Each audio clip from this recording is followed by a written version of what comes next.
Kembali lagi dengan saya, Hefriza Putri, dengan NIM 19017.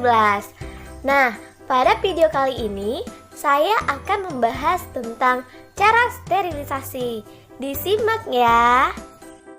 Cara sterilisasi terbagi menjadi dua. Yang pertama, sterilisasi akhir. Yang kedua, sterilisasi aseptis. Apa itu sterilisasi akhir? Dan apa itu sterilisasi aseptis? Mari kita bahas. Sterilisasi akhir. Metode ini merupakan metode yang paling umum dan paling banyak digunakan dalam pembuatan sediaan steril. Persyaratannya adalah zat aktif harus stabil dengan adanya molekul air dan tingginya suhu sterilisasi. Pada sterilisasi akhir ini, sediaan disterilkan pada tahap terakhir pembuatan sediaan.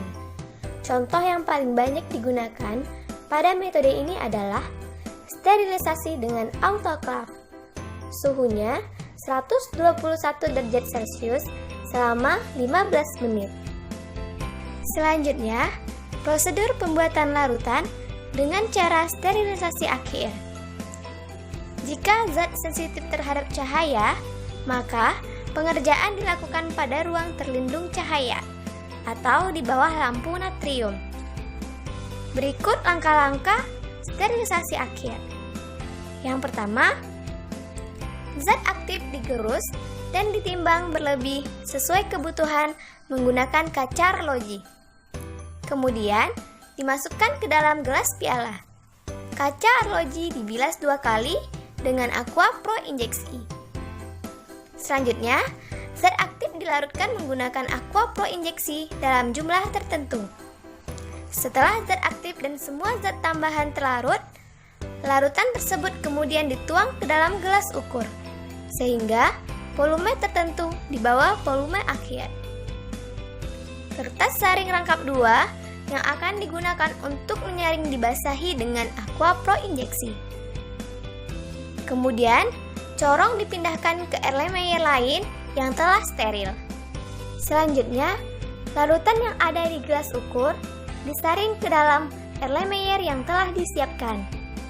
IPC dilakukan dengan mengukur pH sediaan.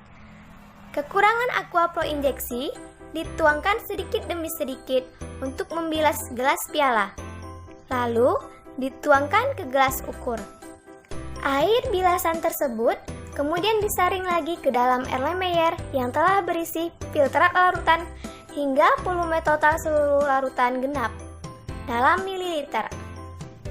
Selanjutnya, larutan yang telah disaring dituang ke dalam kolom reservoir melalui membran filter bakteri yang diletakkan di atas gelas filter. Langkah selanjutnya, larutan dituang ke dalam buret steril, kemudian ujungnya ditutup dengan aluminium foil. Sebelum diisikan ke dalam wadah, jarum buret dibersihkan dengan kapas yang telah dibasahi alkohol 70%.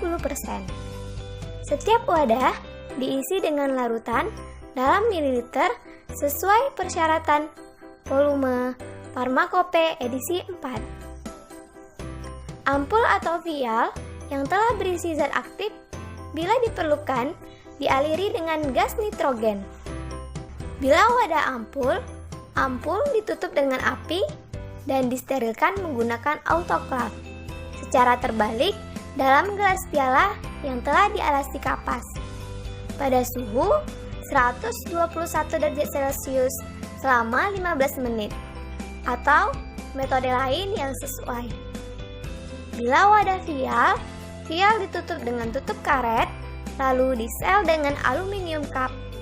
Kemudian, disterilkan menggunakan autoclave dalam gelas piala yang telah dialasi kapas pada suhu 121 derajat Celcius selama 15 menit atau metode lain yang sesuai. Setelah sterilisasi akhir, dilakukan evaluasi sediaan. Selanjutnya, sediaan dikemas dalam dus yang sudah diberi etiket. dan disertakan brosur informasi obat. Pada sterilisasi akhir ini, pencampuran eksipien dilakukan di awal dengan cara melarutkan dahulu eksipien masing-masing, baru ditambahkan ke dalam larutan stok. Selanjutnya, prosedur pembuatan larutan cara aseptis. Metode ini biasanya digunakan untuk zat aktif yang sensitif terhadap suhu tinggi yang dapat mengakibatkan penguraian dan penurunan kerja farmakologinya. Antibiotika dan beberapa hormon tertentu merupakan zat aktif yang sebaiknya dikerjakan secara aseptik. Metode aseptik bukanlah suatu cara sterilisasi, melainkan suatu cara kerja untuk memperoleh sediaan steril dengan mencegah kontaminasi zat klinik dan partikulat dalam sediaan jadi. Berikut prosedur pembuatan larutan cara aseptis. Jika zat sensitif terhadap cahaya, maka pengerjaannya dilakukan pada ruang terlindung cahaya di bawah lampu natrium. Berikut langkah-langkahnya. Yang pertama, semua bahan baku, zat aktif ditambah eksipien yang telah ditimbang disterilkan dengan metode yang sesuai. Selanjutnya, zat aktif dilarutkan menggunakan aqua pro injeksi dalam jumlah tertentu. Setelah zat aktif dan semua zat tambahan terlarut, larutan tersebut kemudian dituang ke dalam gelas ukur, sehingga volume tertentu di bawah volume akhir. Kertas saring rangkap 2 yang akan digunakan untuk menyaring dibasahi dengan aqua pro injeksi terlebih dahulu. Kemudian, corong dipindahkan ke Erlenmeyer lain yang telah steril.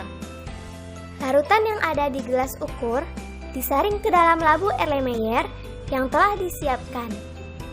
IPC dilakukan dengan mengukur pH sediaan. Kekurangan aqua pro injeksi dituangkan sedikit demi sedikit untuk membilas gelas piala, lalu dituang ke gelas ukur.